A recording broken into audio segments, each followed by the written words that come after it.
Hello everyone, CGPSC ABCD में आपका फिर से एक बार स्वागत है। इस वीडियो के अंदर हम छत्तीसगढ़ का प्राचीन इतिहास, जिसके अंतर्गत हम प्राग ऐतिहासिक काल जो है या फिर ऐतिहासिक काल, इसी के अंदर हम महाभारत काल, साथ ही साथ रामायण काल, इसके बाद जैन धर्म और बौद्ध धर्म, ठीक है। ये जो छत्तीसगढ़ से संबंधित जो ये सारी घटनाएं हैं, चाहे प्राग ऐतिहासिक काल का समय हो, ऐतिहासिक काल का समय हो, महाभारत, रामायण, जैन और बौद्ध धर्म, इन सारे जो टॉपिक्स हैं इनसे संबंधित मैं महत्वपूर्ण एमसीक्यू लेकर आपके लिए आया हूँ, ठीक है। ये वीडियो जो है किसी एक स्पेसिफिक एग्ज़ाम के लिए नहीं है। छत्तीसगढ़ के अंदर चाहे आप कोई सा भी एग्ज़ाम देते हो, चाहे वो सीजी व्यापम द्वारा लिया जाता हो या सीजीपीएससी के द्वारा लिया जाता हो। एग्जाम्पल के लिए देखें तो छात्रावास अधीक्षक, सीजी पटवारी, ठीक है, सीजीआरआई का जो होता है, ठीक है, एडीओ का होता है, जितने भी एग्ज़ाम जहाँ पे इतिहास पूछे जाते हैं, उसके दृष्टि से आप कभी भी इस वीडियो को देखें, आपके लिए बहुत ज़्यादा हेल्पफुल होगा, ठीक है। तो इसके अंदर हम बहुत ही महत्वपूर्ण एमसीक्यू को देखेंगे, साथ ही साथ उसका एक्सप्लेनेशन भी देखेंगे, क्योंकि मैं कोशिश करता हूँ कि आपको एक्सप्लेनेशन के माध्यम से ही, एमसीक्यू के माध्यम से ही ज़्यादा से ज़्यादा टॉपिक को आपको एक्सप्लेन करके समझा सकूँ, ठीक है। मेरा मकसद ये इसलिए होता है क्योंकि अलग से आपको कोई टॉपिक पढ़ने की ज़रूरत ना हो, बस आप एमसीक्यू करें और आपका टॉपिक जो है वो कंप्लीट हो जाएगा। ये जो एमसीक्यू है मैं कहीं से कॉपी पेस्ट नहीं किया हूँ, ये सारे जो एमसीक्यू जो है एकदम न्यू फ्रेश है, जो कि मैंने खुद तैयार किया है, ठीक है। तो चलिए हम अपने वीडियो की शुरुआत करते हैं और क्वेश्चन नंबर 1 देखते हैं। पहला प्रश्न है कि निम्नलिखित कथनों को सुमेलित करके उचित विकल्प का चयन करें, ठीक है। इधर लेफ्ट में हमको ऐतिहासिक स्थल दिया है, राइट साइड में जिला दिया है। हमको मैच करना है कि कौन सा ऐतिहासिक स्थल जो है कौन से ज़िले में है। इसके बाद हमारे पास यहाँ पे विकल्प ऑप्शंस दिए गए, कौन सा ऑप्शन सही होगा, ठीक है। तो चलिए देखते हैं, ठीक है। तो आप वीडियो को पॉज करके आप खुद लगाने की कोशिश करें और जितना भी एमसीक्यू है उसमें आपका कितना सही हो रहा है आप कमेंट में बताएं, ठीक है। तो पहला है इधर सिंघनपुर और कबरा पहाड़, ठीक है। सिंघनपुर कबरा पहाड़ जो है कौन से जिला के अंतर्गत आता है? तो ये जो दोनों जो आपको मिलेगा वो कहाँ मिलेगा? आपको रायगढ़ जिला के अंदर मिलेगा, ठीक है। तो सिंघनपुर और कबरा पहाड़ कहाँ? रायगढ़ जिला के अंदर। धनपुर, ठीक है, ये जो धनपुर है आपको कहाँ मिलेगा? तो ये गौरेला पेंड्रा मरवाही, जीपीएम गौरेला पेंड्रा मरवाही के अंतर्गत ये जो आपको ऐतिहासिक स्थल जो है मिलेगा। साथ ही साथ ये गढ़घनौरा जो है, ये गढ़घनौरा आपको कोंडागांव के अंदर मिलेगा, ठीक है। जो किसके लिए फेमस है? तो आपको पता ही होगा कि गढ़घनौरा जो है पाषाण घेरों के लिए फेमस है, ठीक है। आगे हम देखेंगे इसके बारे में। और जो चौथा है सीता बेंगरा और लक्ष्मण बेंगरा, ये दोनों गुफाएं हैं जो कि कहाँ आपको देखने को मिलेगा? तो सरगुजा जिला के अंतर्गत देखने को मिलेगा, ठीक है। तो इसका आंसर क्या हो जाएगा? 4 का ए। अब इसी तरह इसको सुमेलित करने के बाद आपको देखना है कि कौन सा सही होगा। तो 1 का हो गया डी, तो 1 का हो गया डी यहाँ पर, और बाकी तो है नहीं, तो हमारा ऐसे ही एलिमिनेट हो जाएगा। तो पहला ही इसका आंसर सही हो जाएगा। तो 1 का हो गया डी, ये 2 धनपुर का हो गया सी, और 3 का हो गया गढ़घनौरा का बी कोंडागांव, और चौथा सीता बेंगरा लक्ष्मण बेंगरा का कहाँ? सरगुजा, ठीक है। तो इसका आंसर क्या हो जाएगा? ऑप्शन नंबर ए हो जाएगा, ठीक है। अभी इन सब के बारे में हम आगे नेक्स्ट जो दूसरा क्वेश्चन है इसके अंदर हम थोड़ा थोड़ा देखेंगे, ठीक है। तो अभी इतना याद रखना है। तो एक क्वेश्चन आपसे ऐसा भी पूछा जाता है, कई बार पूछा गया है, आपको ऐतिहासिक स्थल का नाम दे देगा, पूछ देगा कि कौन से ज़िले के अंतर्गत। तो मेरा कोशिश ये रहता है कि किस टाइप के क्वेश्चन आपसे बनाया जा सकता है, आप उसी पैटर्न में आप अपनी क्वेश्चन, अपनी जो भी पढ़ाई है उसको तैयार करें, ठीक है ना। दूसरा प्रश्न है कि निम्नलिखित विकल्प में कौन सा असुमेलित है? 4 विकल्प दिया गया, इसमें असुमेलित की पहचान करना है। तो पहला है चितवा डोंगरी, यह शैल चित्रों में ड्रैगन के आकृति के साक्ष्य यहाँ से मिले हैं। दूसरा अर्जुनी हथौड़े के समान चित्रित शैलाशय यहाँ पे प्राप्त हुआ है। तीसरा है कबरा पहाड़, यहाँ से क्या अर्धचंद्राकार लघु पाषाण औजार प्राप्त हुए हैं। और चौथा सिंघनपुर की गुफा से यहाँ पाषाण घेरे प्राप्त हुए हैं। तो यहाँ पे जो चौथा ऑप्शन है, ऑप्शन नंबर डी, ये ऑप्शन जो है असुमेलित है। बाकी ए बी सी तीनों के कैसे हैं? सुमेलित हैं, ठीक है। चलिए देखिए, जो पाषाण घेरे आपको देखने को मिलेगा, ये पाषाण घेरे आपको मिलेगा गढ़घनौरा में, जो यहाँ पे हमने देखा था। गढ़घनौरा कहाँ है? कोंडागांव के अंदर, और आपको वहाँ पे मिलेगा, ठीक है, गढ़घनौरा। अच्छा, पाषाण घेरे आपको एक गढ़घनौरा जो कि कोंडागांव में, वहाँ तो मिल ही रहा है, साथ ही साथ याद रखिएगा रायगढ़ में भी कुछ स्थल हैं जहाँ पे मिलेगा, ठीक है। रायगढ़ के अंदर अगर देखेंगे तो यहाँ पे छोटे पेंडरमुड़ा एक जगह का नाम है, छोटे पेंडर मुड़ा, जो कि खरसिया में पड़ेगा, वहाँ भी पाषाण घेरे देखने को मिले हैं। साथ ही साथ पाषाण घेरों की बात करें तो आपको यहाँ पे मैं लिखता हूँ बालोद में भी देखने को मिलेगा। बालोद में कुछ ऐसे स्थल हैं जहाँ भी पाषाण घेरे मिले हैं, जैसे कि एक है कुरही भदर, ठीक, कुरही नहीं करही, करही भदर, चिरचारी, इसके बाद मिलेगा सोरर, अर्जुनी, ठीक है। अर्जुनी कहाँ है, तो ये बालोद के अंतर्गत है, ठीक है ना। तो ये सब जो है स्थल बालोद के अंदर है, जहाँ से पाषाण घेरे भी मिले हैं, ठीक है। रायगढ़ के साथ साथ सिंह यहाँ पे मतलब गढ़खनौरा के साथ साथ बालोद और रायगढ़ जिले के अंतर्गत भी पाषाण घेरे मिले हैं, ठीक है, याद रखिएगा। अच्छा, अब थोड़ा सा और देख लेते हैं, जैसे कि ये जो सिंघनपुर की गुफा है, ये कहाँ मिलेगा आपको, रायगढ़ के अंदर मिलेगा। सिंघनपुर की गुफा और कबरा पहाड़ की गुफा कहाँ, रायगढ़ के अंतर्गत। ये सिंघनपुर की जो गुफा है, इसका खोज 1910 में किया गया था। किसके द्वारा, तो एंडरसन के द्वारा, ठीक है, याद रखिएगा। सिंघनपुर की गुफा की खोज किसने किया था, 1910 में एंडरसन के द्वारा किया गया था, ठीक है, याद रखिएगा। और सबसे पहले एंडरसन ही क्या किया था, वहाँ पे जो शैलाश्रय मिले थे उसका सर्वप्रथम अध्ययन किया था। अध्ययन करने के बाद 1910 में खोजा, अध्ययन किया और 1918 में उसका प्रकाशन किया गया था। सबसे विस्तृत अध्ययन जो है अमरनाथ दत्त ने किया था, ठीक है।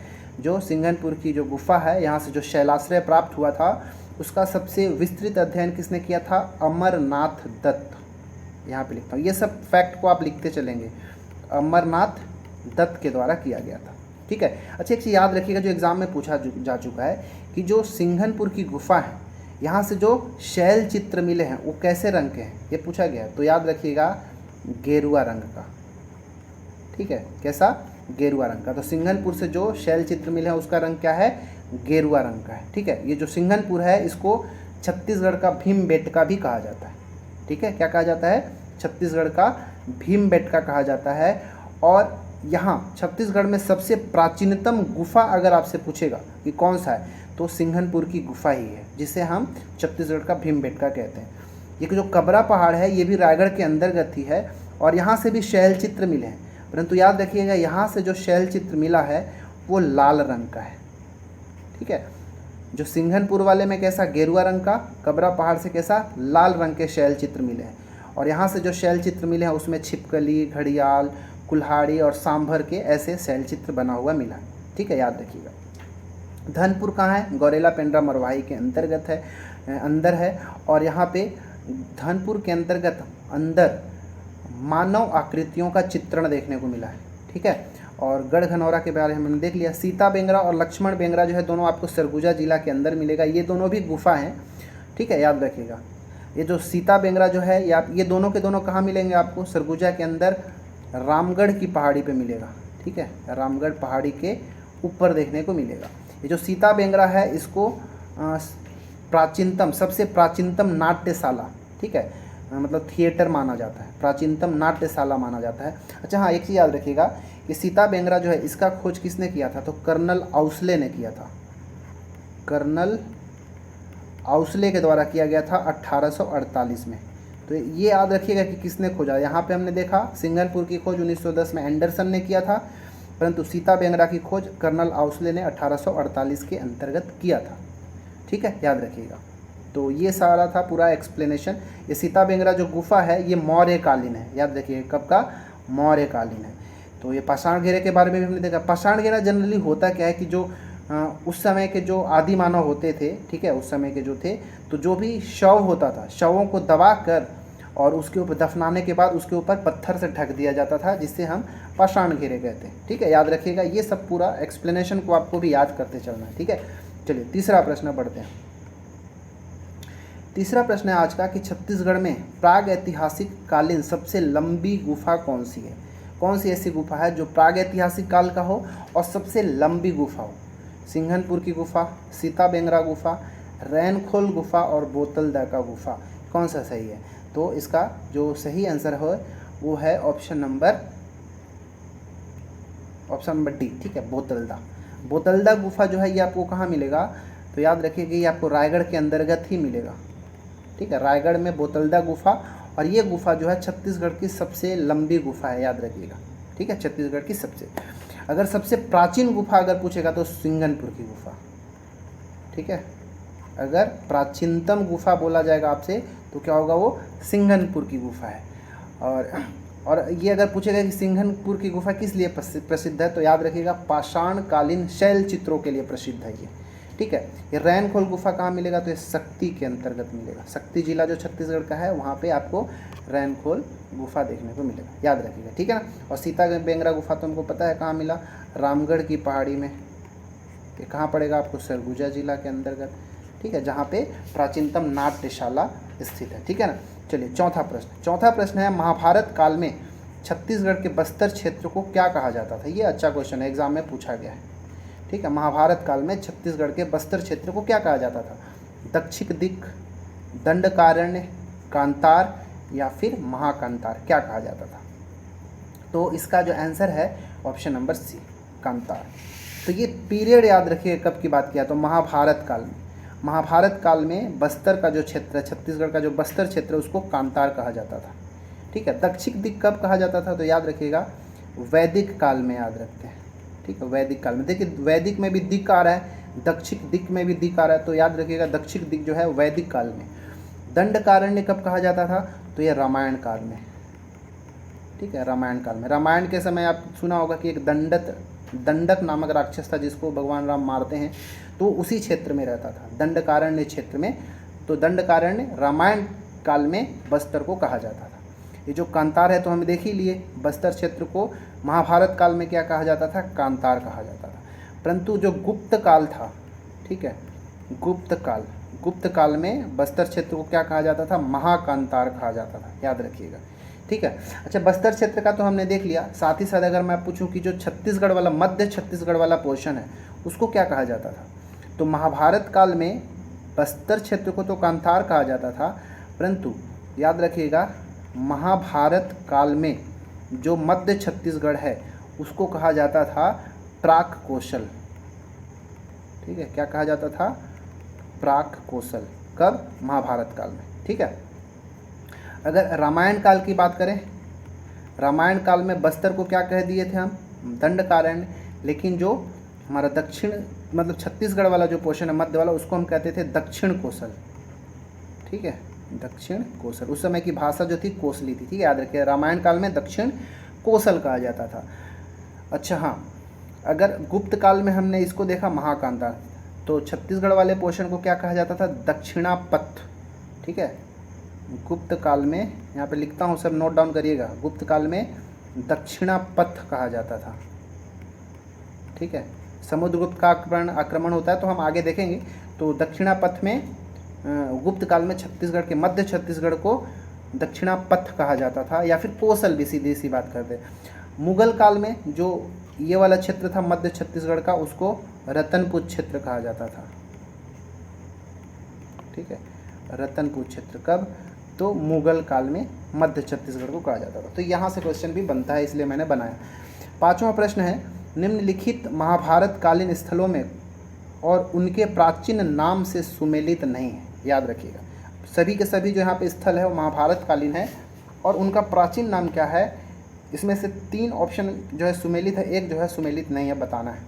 तो जो सिरपुर था उसका नाम चित्रांगदपुर था, ये कथन जो है बिल्कुल सही है। आरंग का नाम कमलपुर, गुंजी का दमोदहरा और रतनपुर का मणिपुर।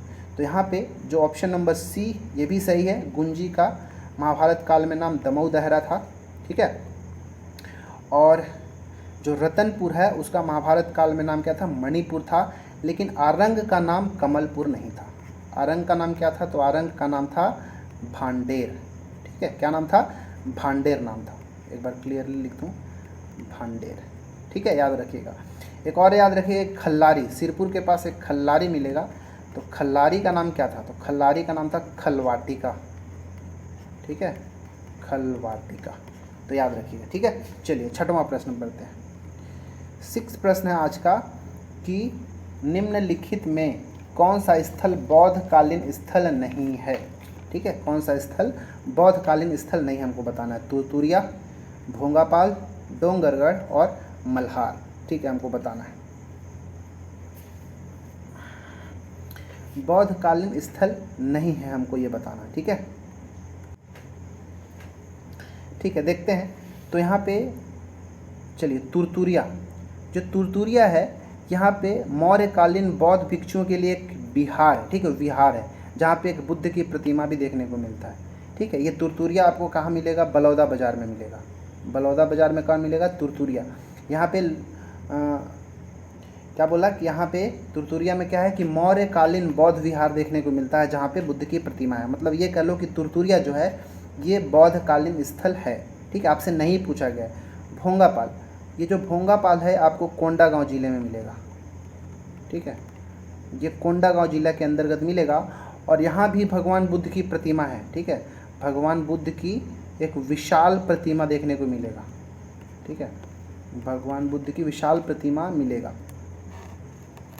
यहाँ पे 2 टीला स्थित है, याद रखिएगा। भोंगापाल के अंदर 2 टीला स्थित है। एक टीला का नाम है चैत्य मंदिर टीला, चैत्य मंदिर टीला। इस चैत्य मंदिर टीला को डोकरा बाबा टीला भी कहा जाता है, डोकरा बाबा टीला। और एक और टीला है यहाँ पे, याद रखिएगा, जिसका नाम है सप्तमातृका टीला, सप्तमातृका टीला, जिसको हम रानी टीला के नाम से जानते हैं, रानी टीला के नाम से जानते हैं। तो ये भोंगापाल भी जो कोंडागांव के अंदर है, ये भी क्या है? बौद्धकालीन स्थल है। डोंगरगढ़ आपको राजनांदगांव के अंतर्गत मिलेगा, राजनांदगांव के अंतर्गत। और ये जो डोंगरगढ़ है ये प्रज्ञागिरी की पहाड़ी पर स्थित है। ठीक है, क्या है? प्रज्ञागिरी की पहाड़ी पर स्थित है। और यहाँ पे गौतम बुद्ध की एक बहुत ऊंची प्रतिमा भी है। यहाँ पे अगर देखेंगे तो 6 फरवरी को प्रतिवर्ष अंतर्राष्ट्रीय बौद्ध सम्मेलन होता है। ठीक है, याद रखिए कब? 6 फरवरी को प्रतिवर्ष डोंगरगढ़ में अंतर्राष्ट्रीय बौद्ध सम्मेलन किया जाता है। यहाँ ये मतलब ये डोंगरगढ़ भी क्या है? भोंगापाल तो बौद्धकालीन स्थल है ही, डोंगरगढ़ भी है। ठीक है, अभी तक तीनों के तीनों, जो चौथा है एक्चुअली मल्हार, ये भी बौद्धकालीन स्थल के अंतर्गत आता है। यहाँ पर भी बौद्ध मूर्तियों का उत्खनन से प्राप्त हुआ है। ठीक है, याद रखिएगा। मतलब यहाँ पे हमारा जो क्वेश्चन में एक और ऑप्शन ई जोड़ लीजिए, ई जो है उपरोक्त सभी। ठीक है, याद रखिएगा, उपरोक्त सभी, ये सभी के सभी स्थल जो हैं बौद्धकालीन स्थल के अंतर्गत आते हैं। अब मैन पार्ट भी आपने सुना होगा। ठीक है, मैन पार्ट में भी यहाँ पे बौद्ध भिक्षु हैं। ठीक है, तो याद रखिएगा यहाँ भी मैन पार्ट जो कि सरगुजा जिला में पड़ेगा, यहाँ पे बौद्ध भिक्षु हैं, बौद्ध धर्म से संबंधित है। ठीक है, याद रखिएगा। तो ये सब के सब स्थल जो है बौद्धकालीन स्थल के अंतर्गत आते हैं। तो यहाँ पे ये नहीं को आप काट दीजिए। ठीक है, और यहाँ पे एक ई ऑप्शन लगा दीजिएगा, उपरोक्त सभी। तो यहाँ पे क्वेश्चन मिस्टेक हो गया है, तो उसके लिए सॉरी, टाइपिंग मिस्टेक हो जाता है। ठीक है, चलिए 7वां प्रश्न। 7वां प्रश्न है स्वास्तिक विहार और प्रभु आनंद कुटी विहार छत्तीसगढ़ के किस स्थल पर हैं? ठीक है, स्वास्तिक विहार और प्रभु आनंद कुटी विहार छत्तीसगढ़ के किस स्थल पर हैं? मैन पाट, भोंगापाल, सिरपुर या फिर मल्हार? तो इसका जो सही आंसर है क्या है? ऑप्शन नंबर सी, सिरपुर में। ठीक है, सिरपुर के अंतर्गत ये दोनों विहार मिलेगा जो कि बौद्ध धर्म से संबंधित है। ठीक है, जो स्वास्तिक विहार जो है ये बौद्ध धर्म का एक केंद्र की तरह है। और जो प्रभु आनंद कुटी विहार जो है, यहाँ पे गौतम बुद्ध की एक मूर्ति लगी हुई बड़ी सी। ठीक है, याद रखिएगा। जो सिरपुर है, सिरपुर से आपको बहुत सारी चीज़ जो बौद्ध धर्म से संबंधित मिलेगा, जैसे बौद्ध धर्म का बौद्ध टीला देखने को मिलेगा वहाँ पे। ठीक है, यहाँ पे एक मिलेगा आपको तीवर विहार। ठीक है, तीवर विहार। ठीक है, याद रखिएगा। और साथ ही साथ सिरपुर एक ऐसा जगह है जो केवल बौद्ध धर्म से ही संबंधित नहीं। ठीक है, याद रखिएगा, ये सिरपुर केवल बौद्ध धर्म से संबंधित नहीं है, बौद्ध धर्म के साथ साथ आपको जैन धर्म से संबंधित है, हिंदुओं से भी संबंधित है। और यहाँ पे बहुत सारे मठ और स्मारक भी है। मतलब ये तीनों, बौद्ध, जैन और हिंदू, सभी धर्मों के लिए वहाँ पे कुछ न कुछ है। तो ये तीनों से संबंधित है ये। ठीक है ना। चलिए 8वां प्रश्न। 8वां प्रश्न है कि जैन धर्म के 23वें तीर्थंकर पार्श्वनाथ से संबंधित स्थल कौन सा है? ठीक है, पार्श्वनाथ से संबंधित स्थल कौन सा है? नगपुरा दुर्ग, गुंजी शक्ति, आरंग रायपुर, भाटागुड़ा बस्तर? क्या इसका आंसर होगा? तो इसका आंसर जो है ऑप्शन नंबर ए, नगपुरा जो दुर्ग में पड़ता है, ये जैन धर्म के 23वें तीर्थंकर, यहाँ पे सभी का मैं बताऊंगा, याद रखिएगा। यहाँ पे जैन धर्म के 23वें तीर्थंकर पार्श्वनाथ से संबंधित है। तो यहाँ पे दो चीज़ क्या मिला? अभी तक कि 23वें जैन धर्म का 23वें तीर्थंकर कौन थे, तो पार्श्वनाथ थे। उनका स्थल कहाँ पे मिला है, तो नगपुरा दुर्ग में मिला। ठीक है, आगे चलते हैं। गुंजी शक्ति, गुंजी जिसको पुराना नाम क्या है, दमऊ दहरा था, यहाँ पे किसका मिलेगा, तो यहाँ पे ऋषभ देव का मिलेगा। ठीक है, ऋषभ देव से संबंधित है।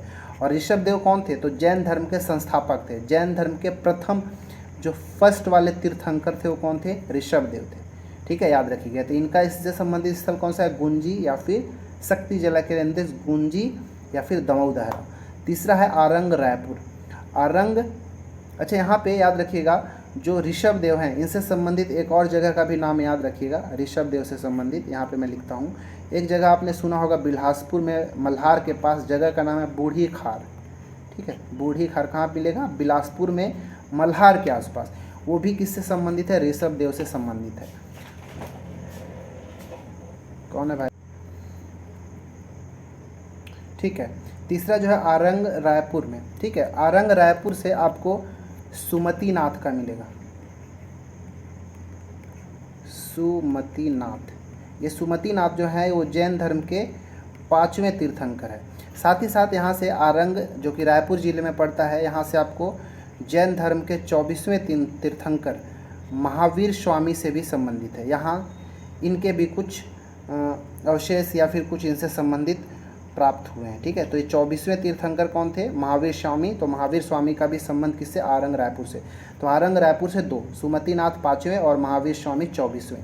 और भाटागुड़ा बस्तर है, यहाँ से बस एक याद रखिएगा कि जो जैन धर्म के 16वें तीर्थंकर जिनका नाम क्या है, शांतिनाथ। ठीक है, शांतिनाथ। तो ये शांतिनाथ से संबंधित है। तो ये सभी को आपको याद रखना है। ठीक है, यहाँ से क्वेश्चन हमेशा देखने को मिलता है, यहाँ से बनाया भी जा सकता है कि कौन सा स्थल जो है जैन धर्म के कौन से तीर्थंकर से संबंधित है।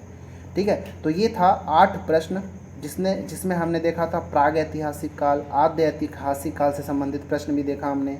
फिर हमने देखा कि बौद्ध जैन धर्म से संबंधित देखा, रामायण काल में कौन से स्थल को क्या, मतलब अच्छा खासा क्वेश्चन देखे। यहीं तक जो अभी तक इस वीडियो के अंदर डाला हूँ, इस टॉपिक से संबंधित इतने ही क्वेश्चन एग्जाम में ज़्यादातर पूछे जाते हैं, इसलिए इतना को आप बहुत अच्छे से तैयार करके रखें, इससे ज़्यादा मत करें। ठीक है, तो चलिए, ये वीडियो कैसा लगा आप कमेंट में ज़रूर बताएं। वीडियो अगर अच्छा लगता है तो लाइक करें, सब्सक्राइब करें, दोस्तों के साथ शेयर करें। मिलते हैं अगले वीडियो में, तब तक के लिए धन्यवाद।